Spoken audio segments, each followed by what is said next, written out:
Low bookings in your B&B can feel like panic when rooms sit empty and your calendar stays quiet. I'm going to talk about what you can do when bookings drop so you stay calm and avoid costly mistakes.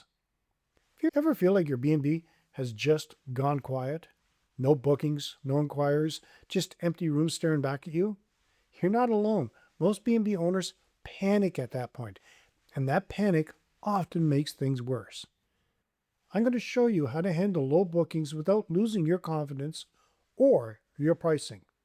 Hey, I'm Gerry MacPherson, and I've spent over 30 years in hospitality, and I help B&B owners get more bookings and less stress. And today, we're not fixing everything, we're just getting out of panic mode. In the next few minutes, I'm going to walk you through why low bookings feel worse than they actually are, what to look at before you change anything, and one simple shift that will calm things down fast. And by the end, you'll know exactly how to handle quiet periods without making rushed decisions. So it's normal. Empty rooms start loud thoughts. You see empty rooms and your brain fills the gap with worry. Something's wrong. I need to fix this. Maybe I should drop my prices. This might surprise you, but the real problem isn't the empty rooms. It's the story you tell yourself about it. This is your home, your business, your effort. So when no one books, it feels personal. But here's the fix.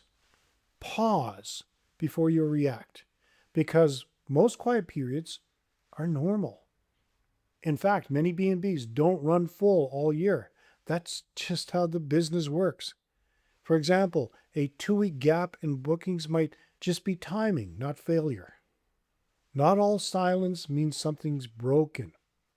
Silence doesn't mean there's no demand. Sometimes it means delayed demand. And honestly, this is happening more now than ever. Guests are looking to book later, comparing more, waiting longer, so your calendar looks empty until suddenly it isn't. Here's what you should do instead. Look for signals, not silence. Are you still getting inquiries? Are people viewing your listings? Are reviews still strong? If guests are still asking questions, the interest is there. They just haven't booked yet. When some owners get nervous, they fall into the price drop trap. When bookings drop, most owners drop prices fast. Now, don't get me wrong, pricing matters, but panic pricing, that can be dangerous. And here's why it happens. You want to fill your rooms quickly. That feels like control. But here's what you should do instead. Protect your position. Go cheap, it's hard to come back. For example, if you drop your prices too far, you might fill those rooms, but you might fill them with the wrong guests. Guests who complain more, spend less, and don't return. You're not failing, you're in a cycle. So let's look at this from a different angle, because this changes everything. Low bookings don't mean failure. They mean you're in a cycle. Busy, quiet, busy again. Like breathing. You don't panic on the exhale. The same thing here. And honestly, this is part of the business model. Seasonality, events, travel habits, all of it moves. So here's what you should do instead. Accept the rhythm. For example, a quiet midweek doesn't mean a quiet month. This small mindset shift can have a massive calming effect. So what's the one shift that can change everything? Well, you stop trying to fix bookings. Start protecting your energy, because panic will drain you and tired owners make rushed decisions. So what should you do instead? Pick a small action. Update one photo. Reply better to one inquiry. Review your listing once and then stop. Let it settle. For example, one clear improvement done calmly beats 10 rushed changes. That's simple, but it can be powerful. So what's your biggest challenge when bookings slow down? Let me know in the comments. Here are your key takeaways for this episode. Low bookings happen to every B&B. Panic leads to poor decisions.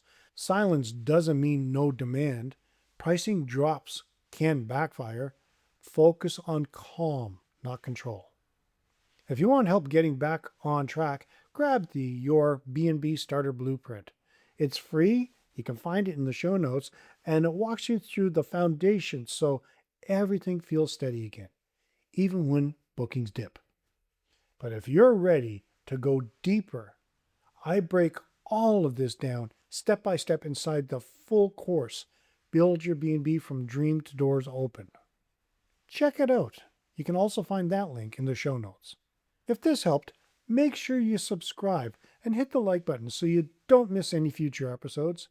And if you enjoyed this episode, feel free to buy us a coffee. It keeps the ideas flowing. In the next video, I'm going to talk about how guests really choose a B&B, and it might not be what you think. You don't need to have it all figured out, you just need the right next step. Hey, thanks for watching, and I will see you next time.